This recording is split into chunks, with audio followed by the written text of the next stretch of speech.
All right. So we talked about all that. We talked about where we can get our fat-soluble vitamins. We also talked about how fat-soluble vitamins, we do have the capacity to store them in a small amount.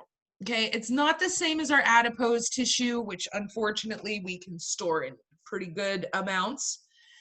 Fat-soluble vitamins have, instead of a storage unit that expands when it gets fuller, the storage unit is a little concrete or steel box. And when it gets full, it's full. We close the door, but stuff can start to spill out. And that's why oversupplementation and toxicity is much more common in our fat-soluble vitamins.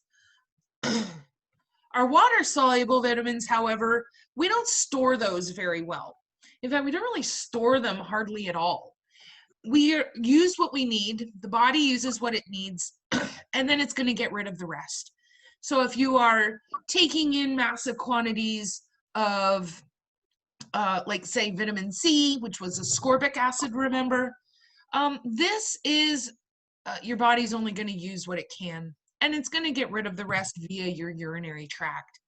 So this is going to make deficiencies much more likely in our water solubles, toxicities much more likely in my fat solubles.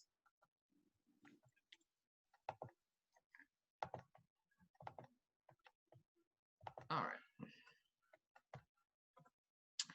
We talked about the B complex. Oh, I did want to clarify because I did have a question about this lion down here. That has absolutely nothing to do with B complex vitamins. I just like the picture and I wanted to put something for you guys to look at on the slide. She has nothing to do with the information. She's just something pretty to look at. All right, we went through the B complex. I've highlighted all of what you will be responsible for the water vitamins test. So you're going to want to know the corresponding Bs. So if there is a B number, you're going to want to know which vitamin it corresponds to. Just so that there's no crying and no questions.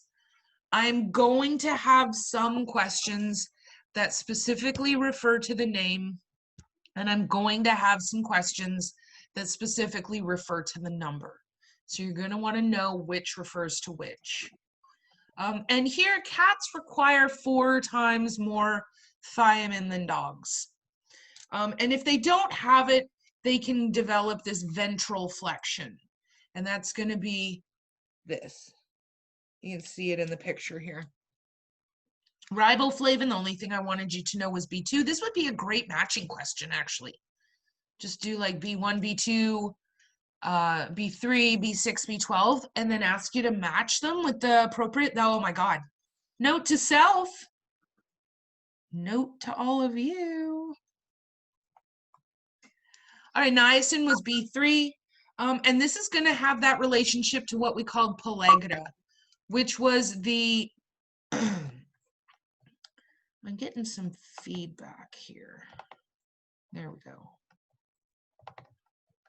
So this has a relationship to pellagra, which is also known as black tongue disease. Now, we don't really see the pellagra in our dogs and cats, but as I said yesterday, this is a common VTNE question, so that's why I mention it. Now, dogs are able to synthesize or create niacin for themselves, which means that we do not need to include it in the canine diet.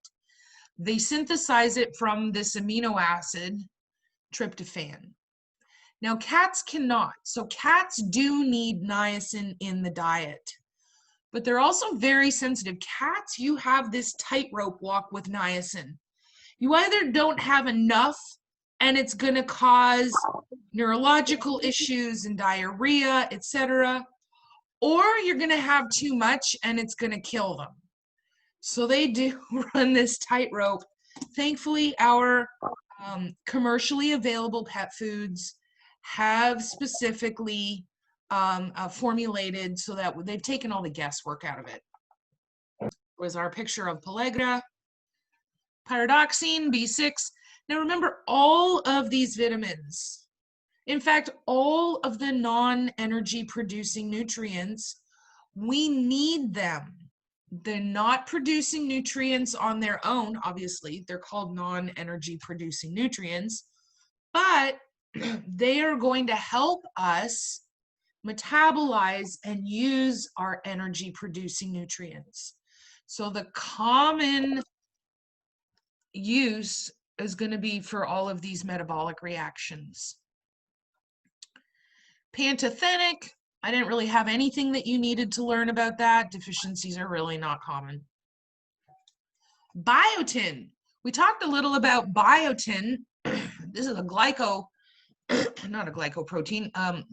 This is a fat-soluble vitamin, and its primary role is to improve connective tissue like collagen. It helps. I'm still having somebody keeps unmuting themselves.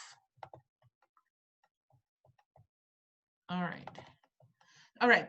So biotin is going to be where you have connective tissue health, hair, nails, skin. It's going to help to tighten up the collagen as well as the fascia underneath. But we also talked about the only way it's going to do that is it's going to affect change from the inside. So you are going to need to take it as a nutritional supplement. You're going to need to take it from an outside source. Simply applying it in your creams, in your shampoos, in your nail polishes, that's not going to affect change. By the time something gets to the outside of your body, you can't change it. It's dead tissue.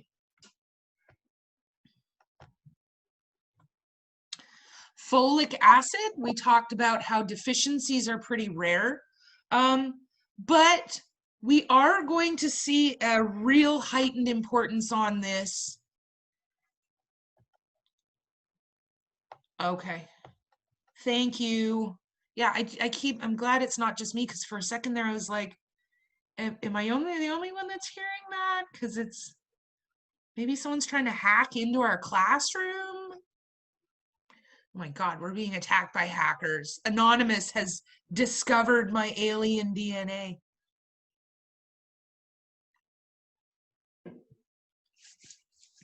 All right, so the folic acid, anyone who's had prenatal vitamins, you know folic acid is very important for fetal growth and development. Cobalamin is B12.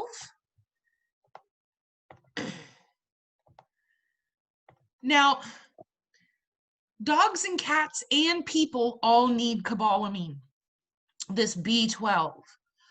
This is going to help with immunity health. It's going to bolster our immunity GROOT. It's also going to help in metabolic reactions. But the kicker is you can only get it from animal products. We are omnivores. Dogs are omnivores. Cats are carnivores. Omnivore meaning we have a necessity to get some of our nutrients from plants and some of our nutrients from animal products. And so this cobalamin, we can only find it. And so if you have a vegetarian, now I'm not talking about you guys. You do you. You're all adults. I'm not your mother. Eat what you want. I don't care. I don't care. Well, I'm happy to talk about it. I'll talk food with you guys all the time.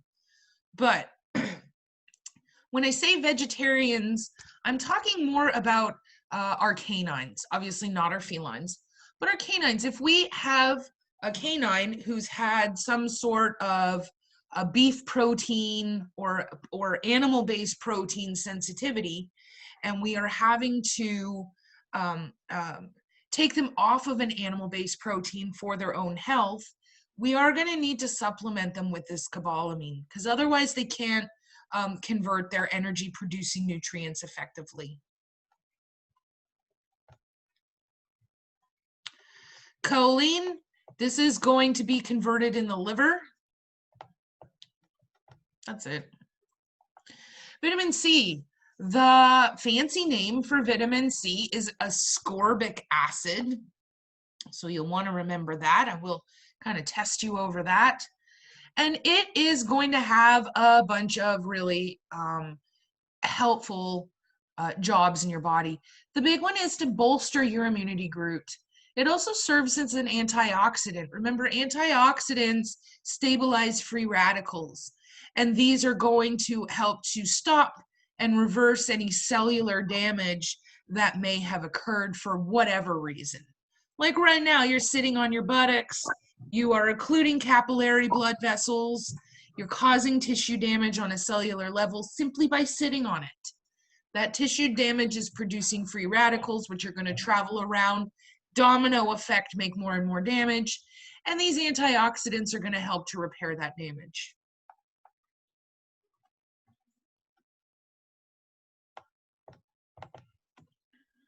All right, this is where we ended up yesterday. This beast of a chart. So don't panic, don't panic. We are going to go through this together. I need to make this smaller. All right, so we've already done our B and our C. And you can see, oh my God, I love this chart. I love this chart because it tells us what does it do, what happens if we don't have it, what happens if we have too much. So we see here, vitamin B is going to be in charge of our metabolic reactions, meaning that it makes the energy producing nutrients available to us for use. If I don't have energy producing nutrients, I can't grow. I'm not going to be able to keep weight on. I'm not going to have good neurological function. And here the diarrhea, we talked about that. The reason for the diarrhea is I may still be taking in those energy producing nutrients, but I can't use them. Well, what happens to stuff I can't use?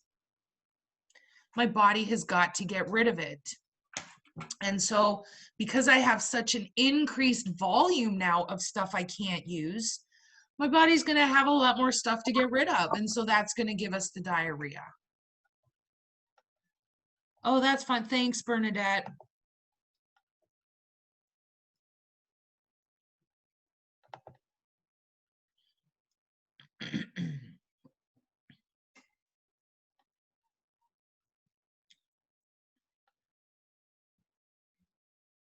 All right. So our vitamin C, oh, here, sorry, I skipped one. The toxic effects, well, these are water soluble, which means we know that deficiencies are far more common than toxicities. And so here with our vitamin B complex, we know that overall they all have a low toxicity except for the niacin. Cats have that tightrope walk when it comes to niacin. They can have too little, they can have too much. So we got to make sure we're giving them the absolute perfect amount. And if they do get that toxic effect, it's going to cause them to go into convulsions and kill them. Vitamin C, we can see this we do not have to give to our dogs and cats in their diet. Unlike us, we do need vitamin C in our diets. If we don't get it, we get a condition called scurvy. And basically what scurvy is where your fingernails, your toenails, and your teeth fall out. Seems pleasant. Animals don't need vitamin C in their diets because they're able to create it for themselves by creating glucose when their liver is converting glucose. Yeah, this PowerPoint is on there, Marissa.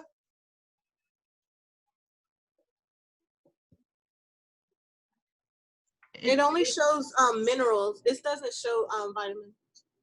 Find the vitamin one, so I just went to your website. Oh, on the website? Oh, I still got her website. I'll go there then. Yeah, I went on Moodle and I couldn't find it, so I went on your website because it didn't show up for me. Weird, I thought about the Moodle. Let me look. Same with the minerals. I got the minerals one off of there too, the website. not on Moodle. Okay. Yeah, it just shows it doesn't show the minerals or the vitamins PowerPoints on there. Let me see. No, I loaded those.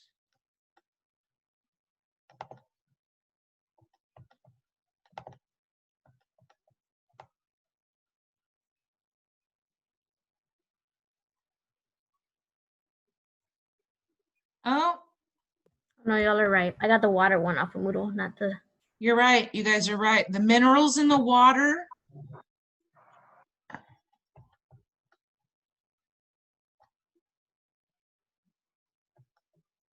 All right, so I need to upload those. Yeah, I almost clicked on the minerals test. I was like, oh crap, that's not it.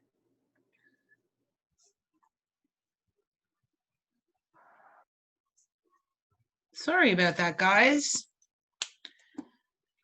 I have the title vitamins, but for some reason it does not have the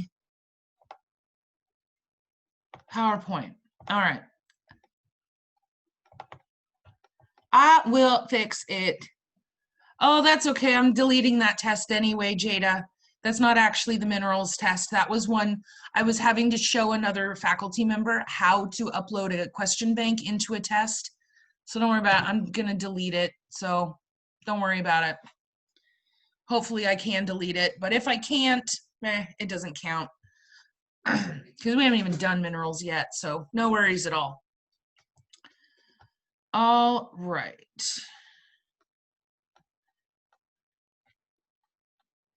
All right, so because dogs and cats are able to create glucose for themselves, we don't have to give it in the diet.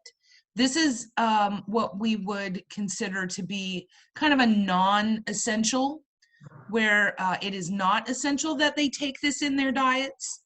And because dogs and cats are able to create this vitamin C ascorbic acid for themselves, we don't see any deficiencies. We don't see any toxicities. They're going to make the exact right amount. All right, so today we are going to, I need to, what am I doing? Hang on one second.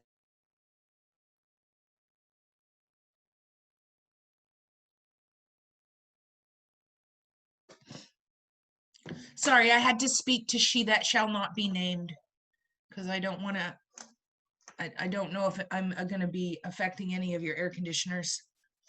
So, all right, let's talk about fat-soluble vitamins. A, D, E, and K. These are the 4 fat-soluble. They have passive energy requirements.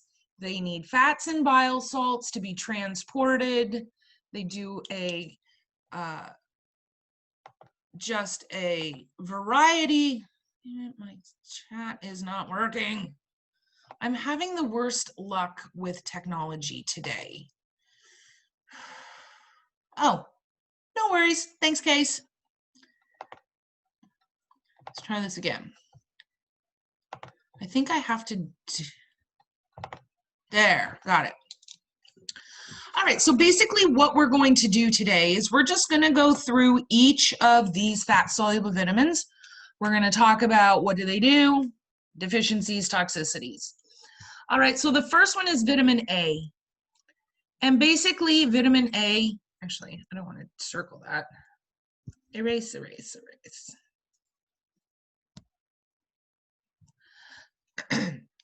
What I'm going to do is I'm going to underline the information that you are going to be responsible for.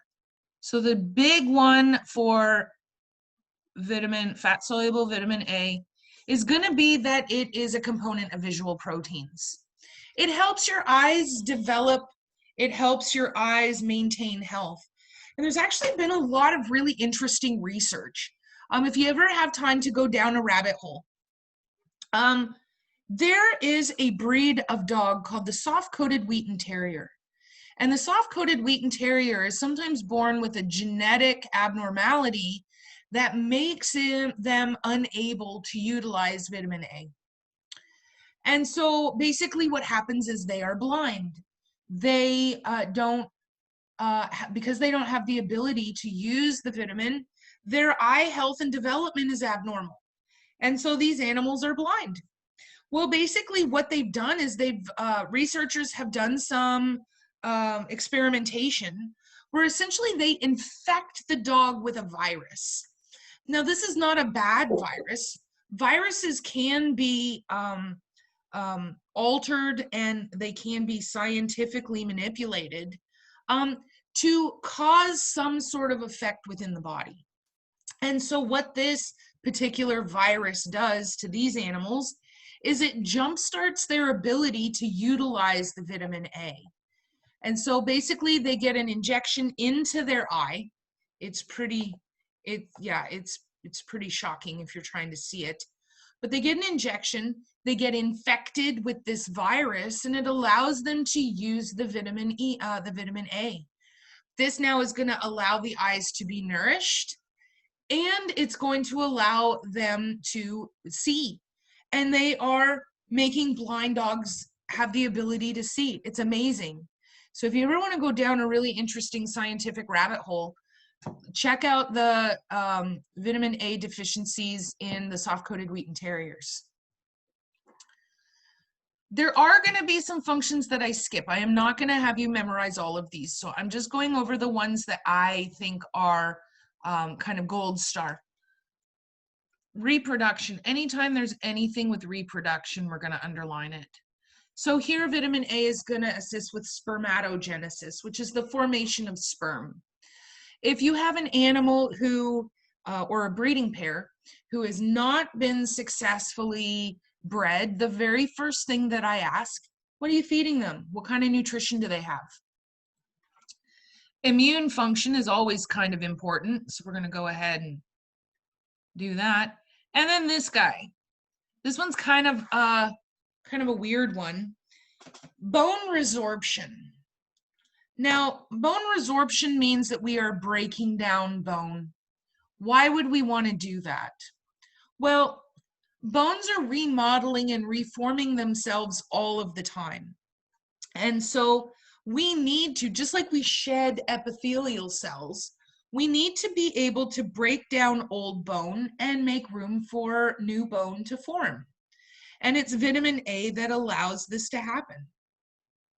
So those are the primary functions of our fat-soluble vitamin A. All right, so now we're going to talk about what happens if you don't have them. So the very first one is going to be anorexia. A very, very common clinical sign of almost any deficiency.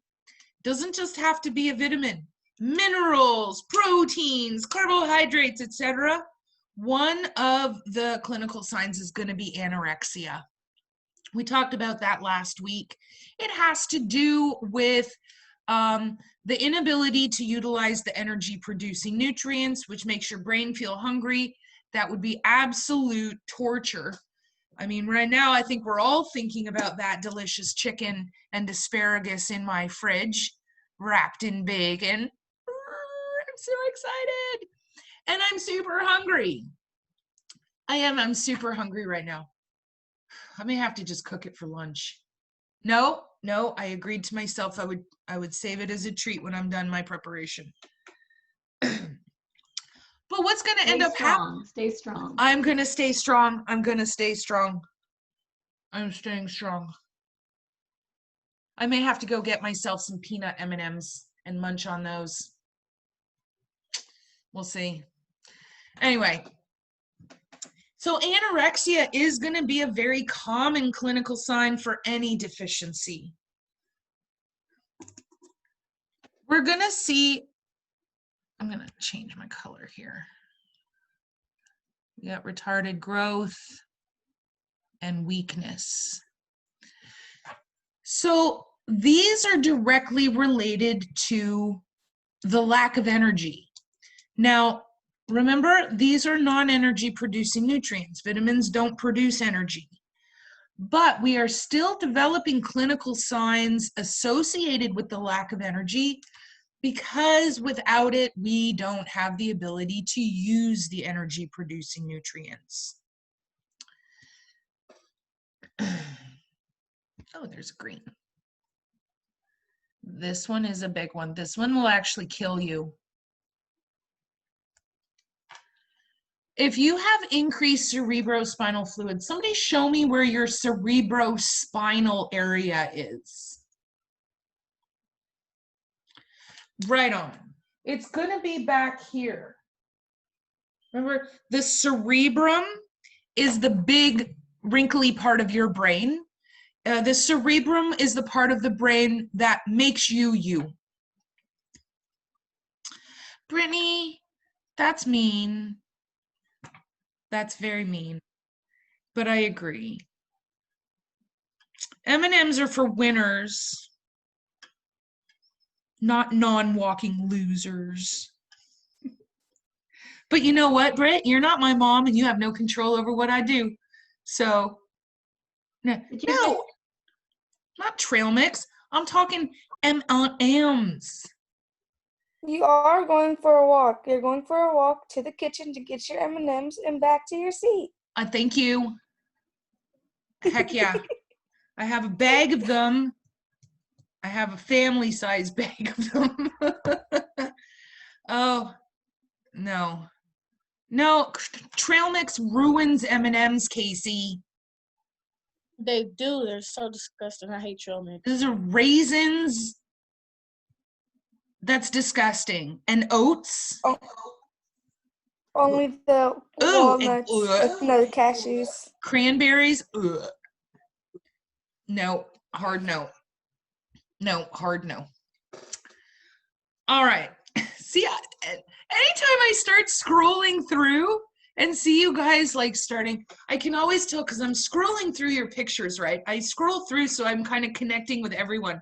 And every now and then, it doesn't matter who I'm scrolling through, you put your pen down and you're just, this is your face. And I have to kind of be like, hey, is everybody frozen? Did my internet go out?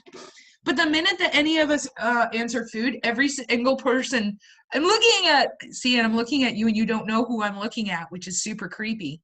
You don't know. Could be you. Could be you. Could be you. I'm looking at you. I'm scrolling through. You don't know. But you all perk up. It's hilarious. The minute that anything food related is mentioned, everybody immediately perks up. What ones are those, Casey? Oh, yeah, I don't like those ones. I only like the peanut one. I'm an M&M connoisseur. I just finished the bag. Yeah. Look what you did. Gosh darn it, Brittany. You got us all off topic. The mini M&Ms are the best, though. I agree. I don't know who said that. No, I don't really like the chocolate and the regular mini ones ones. are better.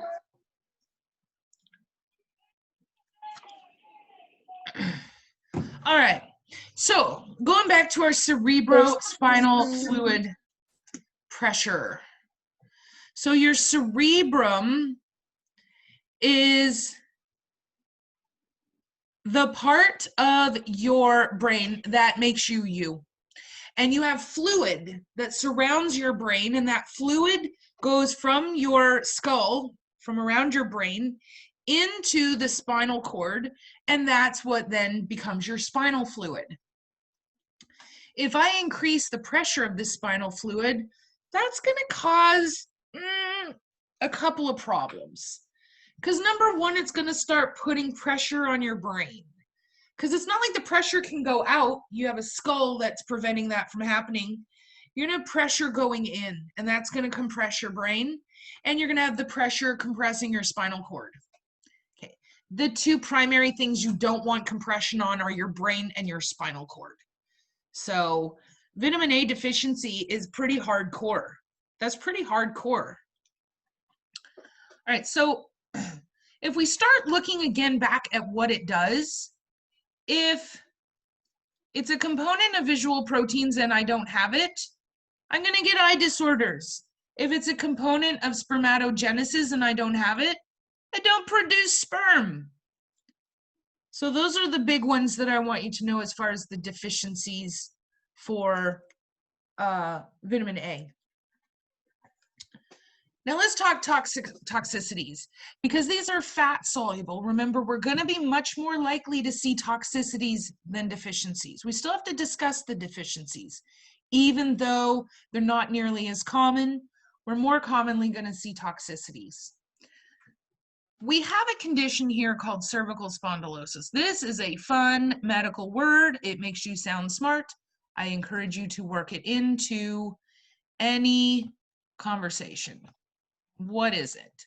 Well, where is your cervical area? Somebody point to your cervical area. Nice, Yennefer, absolutely. It's going to be up here in your neck, not your cervix. That is somewhere else. Your cervix is somewhere else. We're talking about in your neck. So what we're discussing is the cervical vertebra. So I'm going to make an attempt to draw some cervical vertebra here.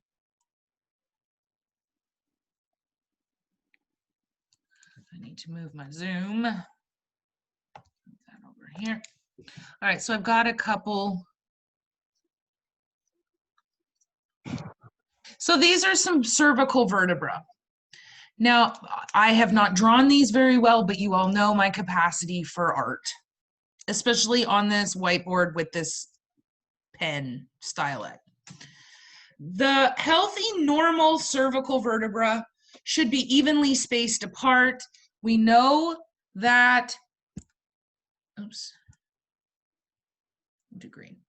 There is the spinal cord that is running like this through the middle of them. There should be even spacing in between. Obviously, I have not drawn that correctly, but you get the idea.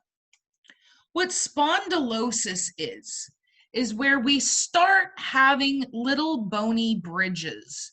These little splints almost start forming on the vertebra. And what ends up happening is we end up having a bridging in between these vertebrae.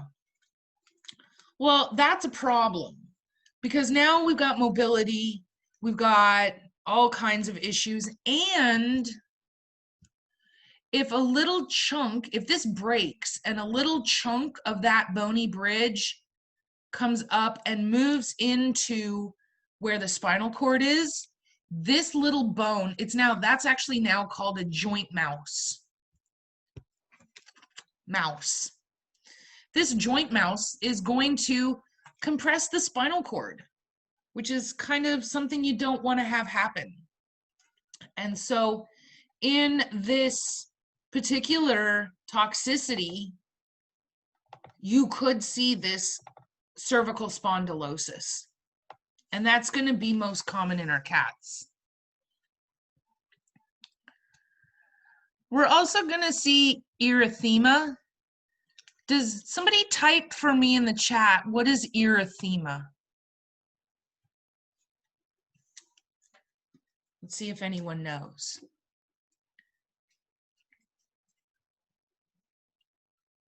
Did you do a maze? Nice, good job, guys. It's gonna be redness of the skin. A human version, some of you may have heard of this or even have it. My sister has it. It's a condition called rosacea. And basically what happens is whenever she drinks alcohol, her face gets super, super red. She gets super flushed right up here. And that's a form of erythema. Yeah, some of you, it's actually pretty common. It's just a very mild, it's not even an allergy. It's just where you get flushed. And so we always know she can never hide it. So like on Christmas morning when she and I are looking at each other and we're like, oh my God, I need a drink. It's 10 o'clock in the morning. Do you think it's okay? And we're like, yeah, it's okay. It's Christmas morning and I'm with my family for an extended, I love my family, but there's a couple members that drive me insane. And I just need to drink alcohol to not murder them. So anyway, but she can't. So she tells on us every time. Whenever we go in and we take a nip, because my mom always has champagne for mimosas, we'll go in and take a nip. She'll come out, her face is all red. My mom knows. Then we all get in trouble. You'd think I was like an 18-year-old kid stealing alcohol, not a year-old person. Anyway, apparently I needed to bring that up in group. All right.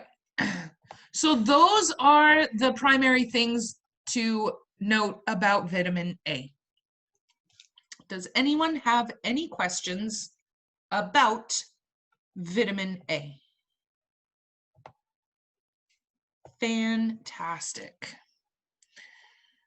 All right, so the next one we will be talking about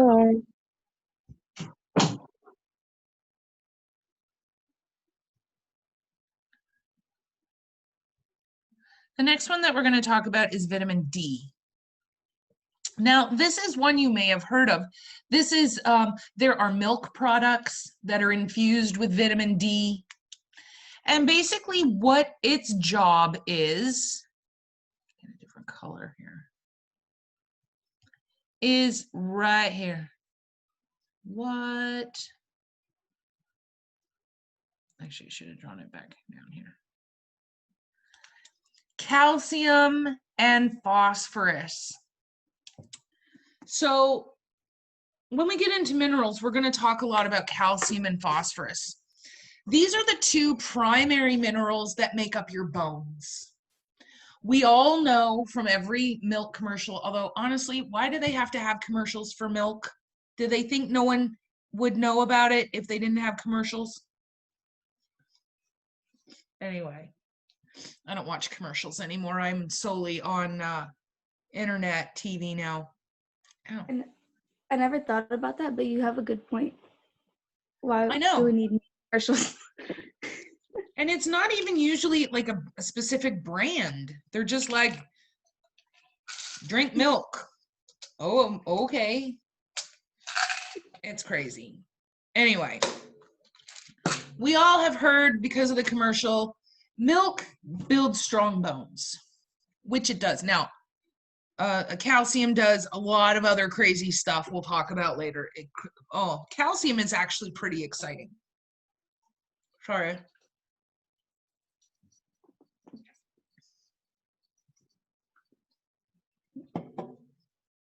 Oh, I just twinged my shoulder, so I had to take a bit of Advil.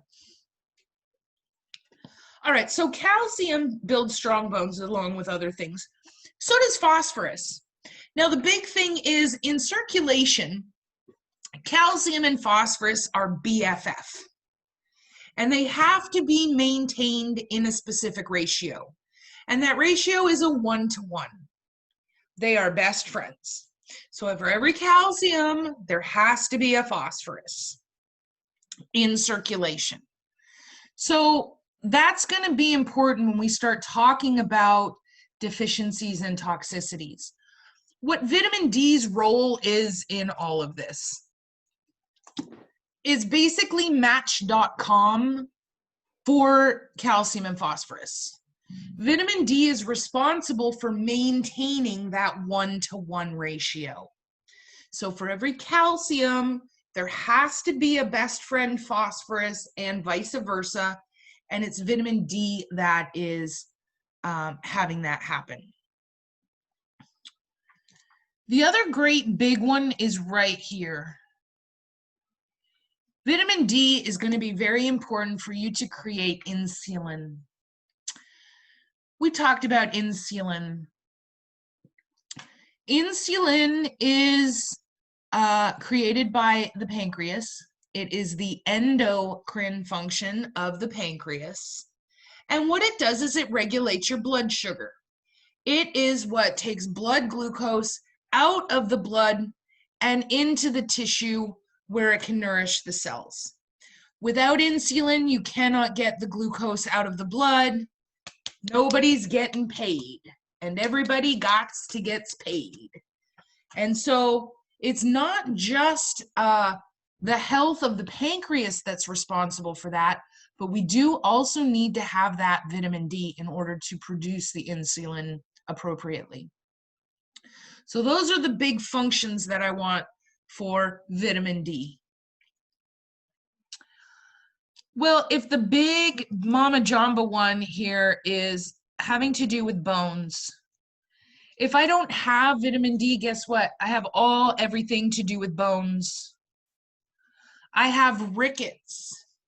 Rickets, oh my goodness. Rickets are a devastating where the bones are actually malformed and they start to bow. Now, I'm not talking about cowboy legs, all right? Cowboy legs, bowed legs, that's just remodeling. Rickets, I'm talking, this is either a nutritional deficiency when the animal is in the growth and development stage, or it's a genetic issue where they are unable to utilize the vitamin D.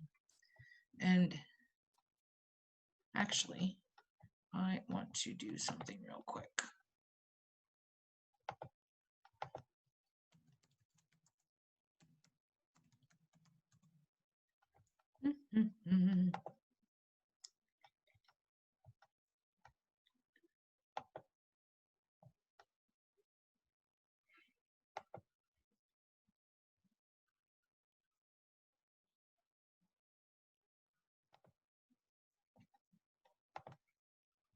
All right, give me 1 second.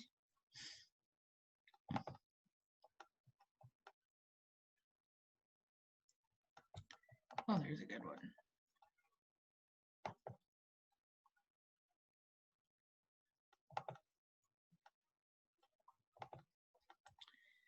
All right.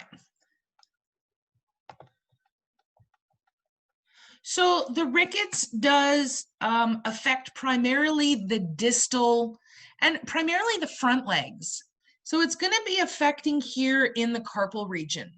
And what it does is it kind of malforms. And I'm going to show you now a couple of pictures. This is a Doberman with rickets. And you can see here,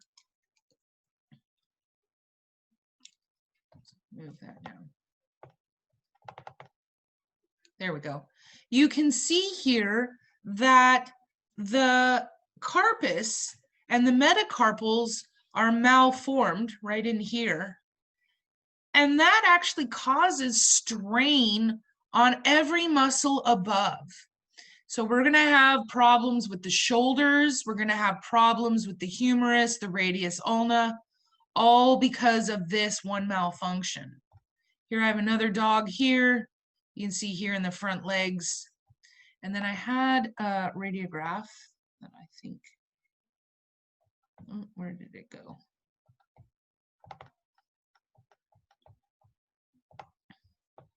He kind of looks bow-legged. That's the crazy thing. They do look a little bit bowed-legged, but it is predominantly in, so here's a good one. Look at that. So is that knuckling over. I was looking to see if there was a good radiograph. Here's one. Oh yeah, that's a good one. Oh, that's a PDF. I don't want that. Here we go. Can't get it bigger. Anyway, you can see here. So what I'm looking at, this is a radiograph, obviously. And you can see here, this bone is relatively smooth, right? That's the radius. This bone, look at right here where my pointer is. All of that modeling. And then you also have calcification of that connective tissue right here. You can see it right here. That shouldn't be super dense. We also have more modeling here. And so that's what we're looking at. This is going to be that malformation of those carpal regions. and it's going to affect the animal's ability to be mobile.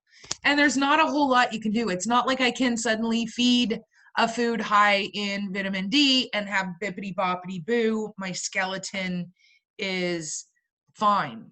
Now, yes, Ariadne, this can be congenital or it can be nutritional, but it's going to be nutritional when the animal is growing and developing. So when they are a puppy, if they've had some sort of nutritional deficiency when they are a puppy, that's when there is a potential for developing rickets. However, if you have an animal develop congenital rickets, that would be where nutritionally they've been supported, they still develop the condition.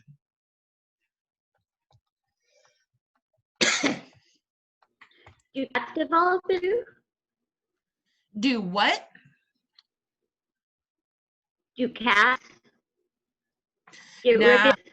Nah, and it's gonna be primarily in your medium and large breed dogs. You really don't see rickets in the small and toy breed dogs. The large, medium and large, even giant breeds, they are growing so quickly. They are growing and developing skeleton and muscle, and if anyone's ever had a large breed dog, oh my God, you can almost literally sit there and watch them grow. It's crazy. That's when we're not supporting them. Because the small and toy breed dogs grow much, much slower in comparison, they're not as at risk for the nutritional deficiencies that the large and giant breed guys are. Oh my goodness. You sometimes will see overnight, especially with like a Great Dane, any of your giant breed dogs, they will grow an inch overnight. It's crazy. They're like a weed. All right. So that's rickets. That's the term rickets. We also have a couple of other bone-related issues here. We've got osteoporosis, which we know is going to be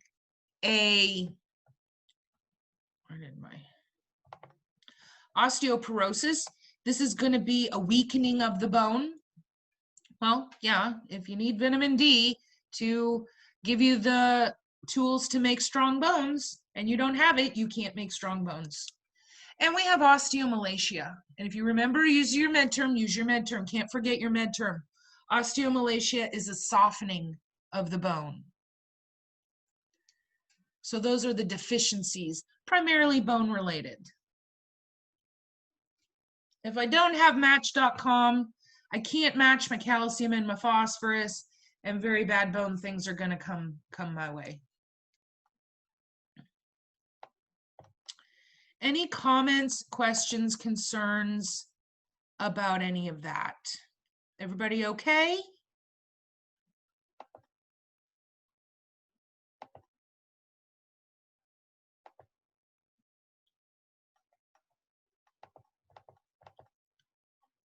All right.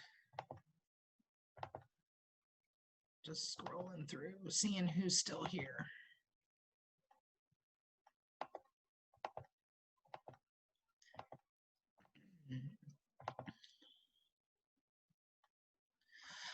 Andy, that's a great question. Hang on one second. I got a ton of people who are off video. Is that a my internet thing, or are you guys just off video? 2, 3, 4, 5, 6. I got like 6 people off video right now. All right, let me get back to, okay, Andy, I like to see the person that I'm answering the question to. So rickets is different than the growing pains. Growing pains, that condition medically is referred to as osteitis. Sometimes we even go pan-osteitis if it's all of the bones.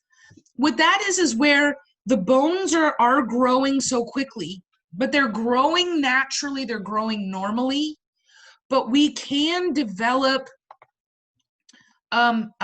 inflammation within the bone tissue, and that's what causes the pain. So these growing pains in the dogs, it's the exact same thing when you have growing pains in kids.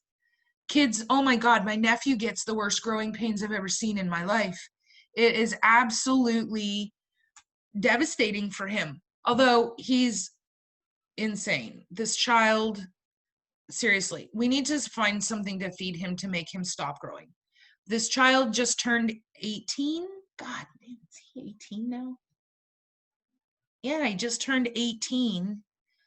He's almost 6'4", and he weighs about 340 pounds. And there's not an ounce of fat on him. Crazy. So the growing pains are going to affect the long bones, but it's going to cause just dramatic pain. If you even touch the middle of the shaft, they're going to scream like you're ripping their leg off. Not nutritional. That's the big difference between these two. Rickets is either nutritional or congenital. Growing pains, panosteitis, is going to be simply because of growing.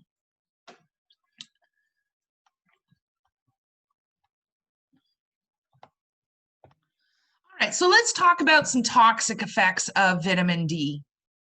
So can I have too much? Yup. What is this going to do? Well, it's going to cause things to go wrong, primarily with my calcium levels. Hypercalcemia and calcinosis. So let's break this first one down. Hyper, excessive. Calc means calcium.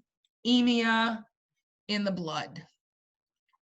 So if I have too much vitamin D, basically what it's doing is it starts sucking calcium out of the blood. The way that vitamin D works for Match.com is it primarily seeks out a phosphorus. And this little lonely phosphorus is like, oh, I'm so sad, no, I'm so lonely. And vitamin D goes, it's okay, bud, we got a match for everyone. And he will either find a free calcium or he'll suck a calcium out of the bone and go ahead and do a match. If I have too much vitamin D, suddenly I have too many matchmakers and not enough matches to make. And so he just starts sucking calcium out of the bone. And that's depositing it into the blood, and that's where I'm going to get increased levels of calcium in the blood. Hypercalcemia, which in turn causes this calcinosis. And calcinosis is, again, med term, just a condition of calcium.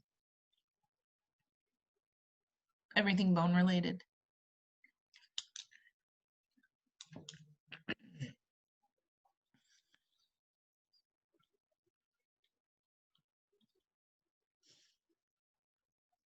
All right, any comments, questions? Everybody okay before we move on to the next?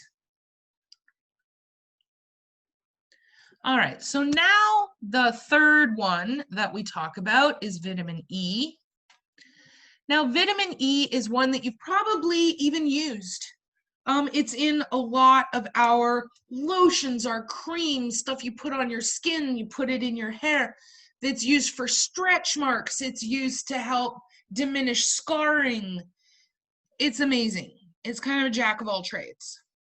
The other thing that it does is it helps being a biological antioxidant. And remember, biological antioxidants stabilize free radicals, which are producing a lot of damage on a cellular level. The antioxidant binds with the free radical, stops the damage, and allows our bodies to repair the damage. So that's the big one for vitamin E. That's it. What happens if I don't have it? All right, first off, and this goes for pretty much all, but we're going to see reproductive issues. Sterility primarily in my males. It's going to affect the ability to produce sperm.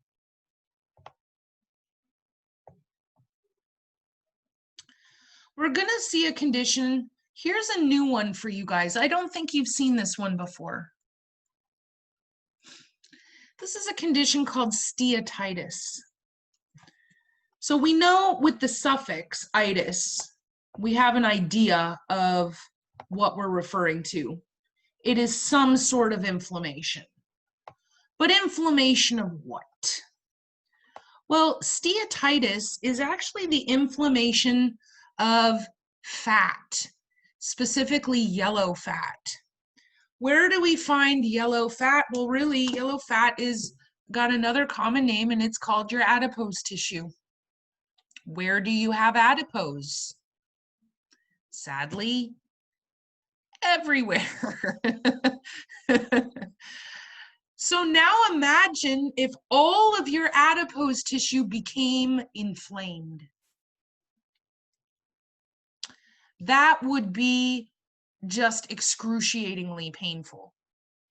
And so that is what we see. And we do see the steatitis, but we do see it more commonly as a deficiency in cats.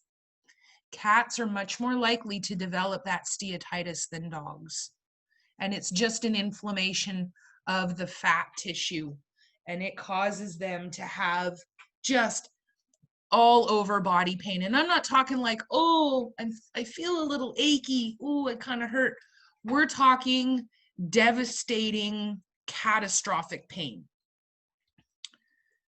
So there's no joke.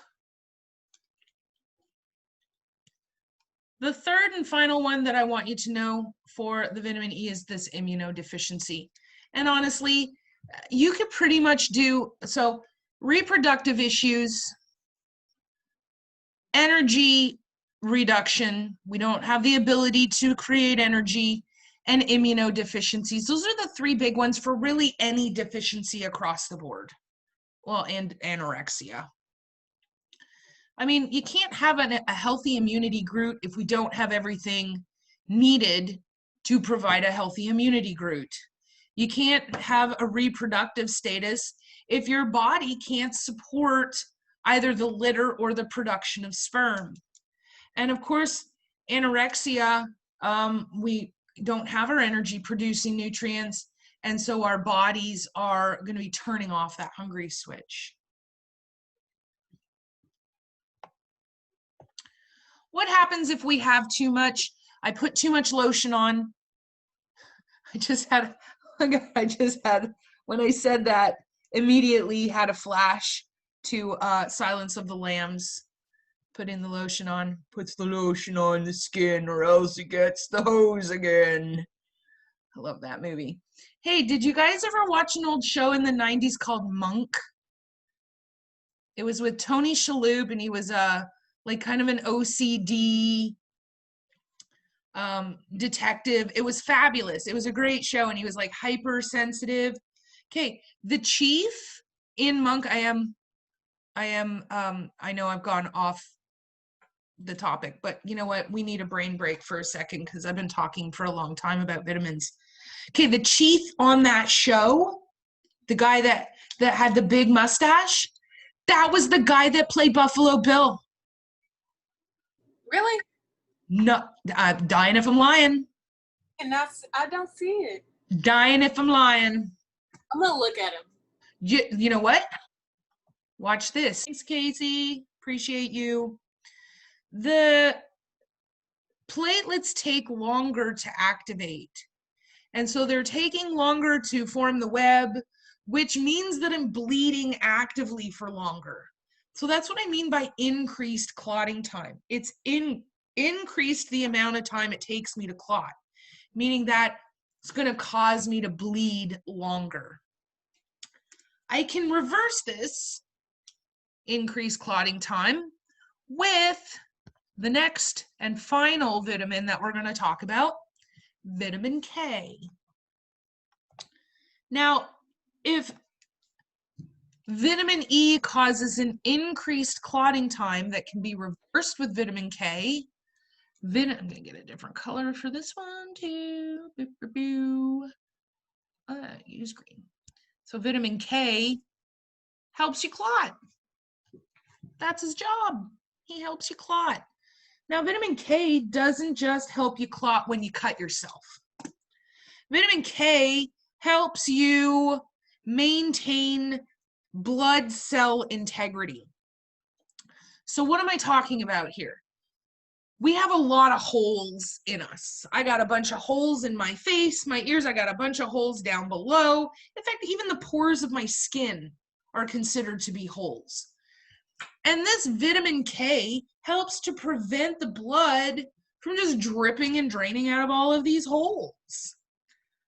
It also helps because remember, in my blood vessels, I have little holes, right? Now they're called fenestrations, and that's what allows our blood cells to be able to get out of the blood circulation and into the tissue if needed for immunity. Vitamin K helps maintain those little holes. So if I don't have vitamin K, guess what happens? I start bleeding out of all of my holes. That sounds terrible. I am going to have an increased clotting time. I'm going to have hemorrhaging. The hemorrhaging is uncontrollable bleeding out of your holes. This word is one of my all-time favorite words. This word makes you sound smart. Oh my God. So I'm going to say it for you. Hypoprothrombonemia. Hypoprothrombonemia. This is one of those words. So when my significant other, he is a systems engineer for a wireless broadband company, and I don't actually know what that means. I don't know what he does. He kind of puts internet where there's no internet, basically. Although he would probably punch me in the face, not literally. But yeah. Anyway, so he'll come and he'll be talking about his day, and he's talking about the Cisco. There's something called a Cisco, and Linux. Is Linux a thing? I think Linux is a thing. And all of this broadband equipment, I don't know what the hell he's talking about. I don't know. I know maybe 2 words out of every 15 that he's saying. And so when I finally just get frustrated with him, I'll just look at him and go, hypoprothrombonemia. And that's his cue that I don't understand what he's saying. He needs to dumb it down for me. So hypo, low, or lower than normal. Pro means before. Thromb means thrombocyte or platelet. Emia, in the blood. So hypoprothrombonemia is a decrease in the number of the pre-thrombocytes in the blood. If I don't have thrombocytes, thrombocytes are platelets. If I don't have platelets, I don't make a web. If I don't make a web, I don't make a clot. I don't make a clot, I'm going to bleed out and I'm going to die.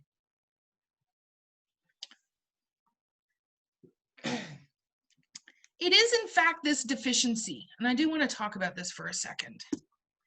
It is this vitamin K deficiency. I'm going to stop share for a second. I want to see.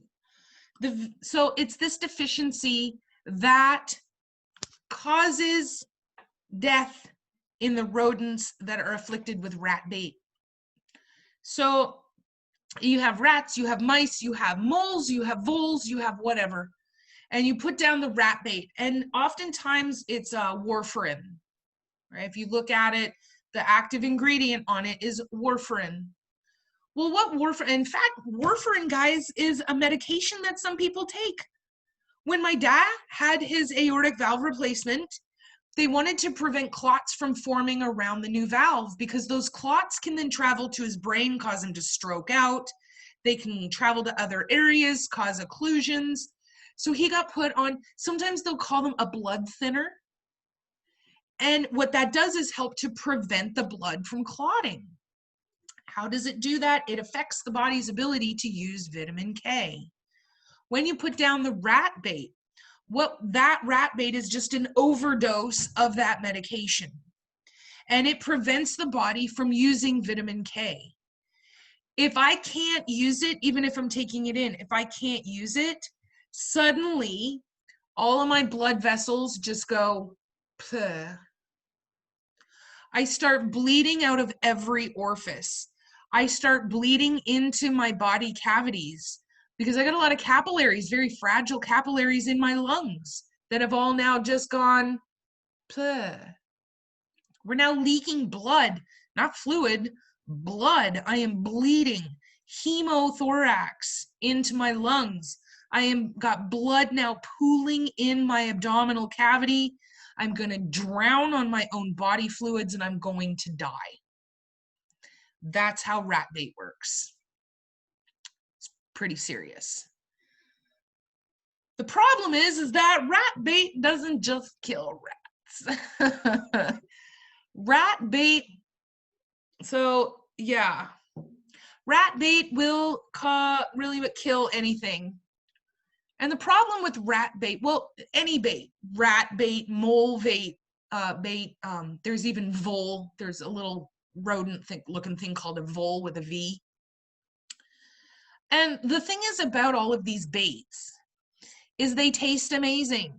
Otherwise, the rats are not going to eat it, because the way that you do it is you shake out the bait, the rat comes, eats this delicious thing, and then in about 12 hours, they have to leave to find a water source, because the other thing is that they, it's very high in sodium.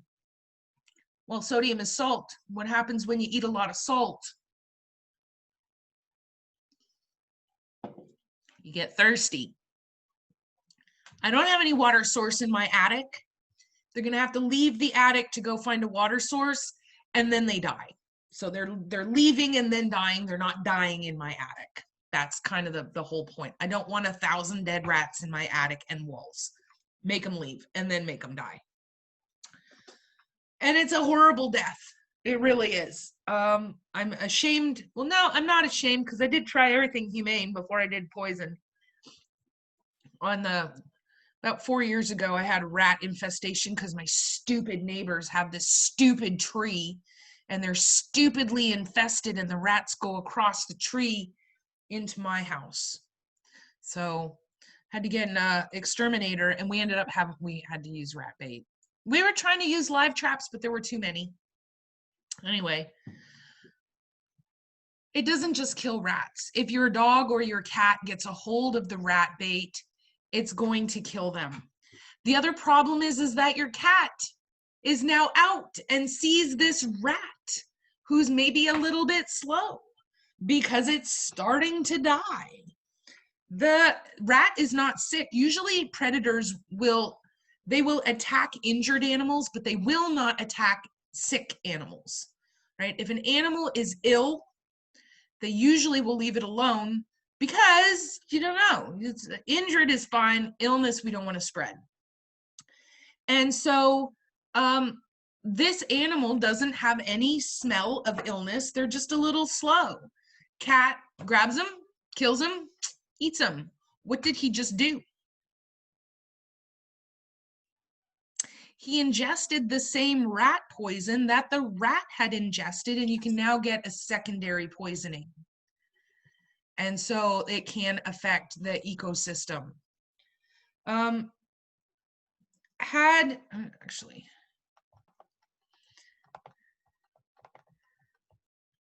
So with the vitamin K deficiency, we are seeing everything associated with bleeding out, because the vitamin K is what allows us to form clots. Miss Hunt, Yes. that stuff that you had in poison, is it in other like stuff you sprayed art? Like stuff that people spray for like roaches or flies or anything like that? Or is it just like the primary one that I'm aware of, the active ingredient warfarin, I don't believe is in insect, because insects don't have the same circulatory system. It's not like a cockroach is going to bleed out. It's not going to affect the clotting ability of a roach. So I don't believe so. But what I do, and this is what I highly recommend, is that before you spray or put anything in your yard that your animals have even the slightest potential of getting into, call the number on the back. Find out from the company, how safe is it? What are its effects? How does it react within the body? And make that determination. Like I had to put some oh, I don't have it in here. Some fire ant. After the rains last weekend, there's massive amounts of fire ants. But the first thing I'm going to do before I put down the fire ant stuff is, number one, keep them away from it. But if you can't do that, I'm going to call the company. I'm going to find out just, you know, what are the actions. So that's what I would recommend. You can't really overdose yourself on vitamin K. It's not like I can take in a crap ton of vitamin K and suddenly turn myself into a giant clot. It's not like you can overclot yourself, at least not with this. So the deficiency, I'm going to underclot. I'm not going to overclot. So I don't really have any kind of toxicity associated with that. All right, I got two last ones. These guys down here. Now, these guys are vitamin lookalikes, okay? They are not technically vitamins. We just have them in this category. And in fact, we already talked about carnitine specific to one of our non-essential amino acids. But the way that it works, the way that it functions in the body is very similar to the way that our vitamins function. So the choline, I'm not scratching it out. I'm trying to underline it. Erase. Choline helps create your cellular membranes, and it helps transmit nerve impulses. If I don't have it, primarily I'm going to have this fatty liver in my puppies. Carnitine we already talked about. This may sound familiar to you because we had a whole in-depth discussion on you kids that drink those energy drinks. You are breaking down long chain fatty acids, and that's what's giving you energy. So when you are drinking the Red Bull, when you're drinking the Monster drink, whichever one, and it's non-caffeinated, but it's saying that it's giving you energy, that's because the carnitine is breaking down fatty acids. Fatty acids then are converted and give you energy. So if I have a deficiency, I can't transport those fatty acids appropriately into the cell, and they're going to stay in the blood. So again, I'm using a lot of med term. Can't forget your med term, can't forget your med term. Hyperlipidemia, hyper, excessive, lipid, fat, emia, cell, or blood.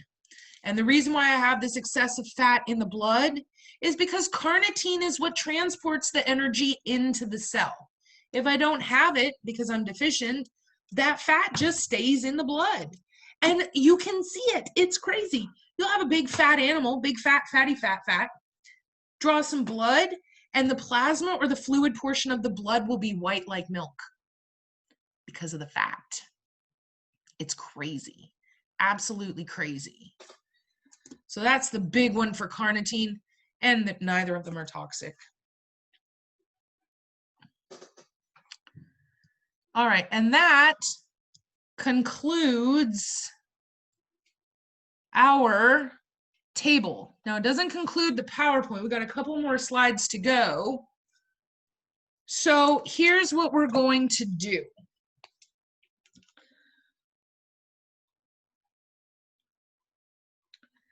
We're going to do some water. We're going to finish up the rest of this. I think there's like 5 more slides on this PowerPoint. That's all repeat. I'm going to do stop.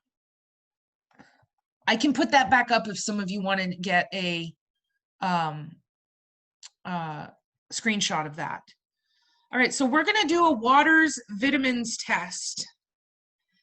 And I think what I'm going to do is I'm going to give you, I'm going to open it tomorrow. Tomorrow's Friday, right? Yeah, tomorrow at 3 o'clock. Now, I do understand that some of you have communicated to me that you work during the weekends. So here's what I'm going to do, because I'm a sensitive person. I am a fair woman. I'm not going to close the test until 3:00 p.m. on Monday. So that will give you an opportunity so you'll have from 3:00 tomorrow afternoon until 3:00 Monday afternoon to go over the water vitamins test.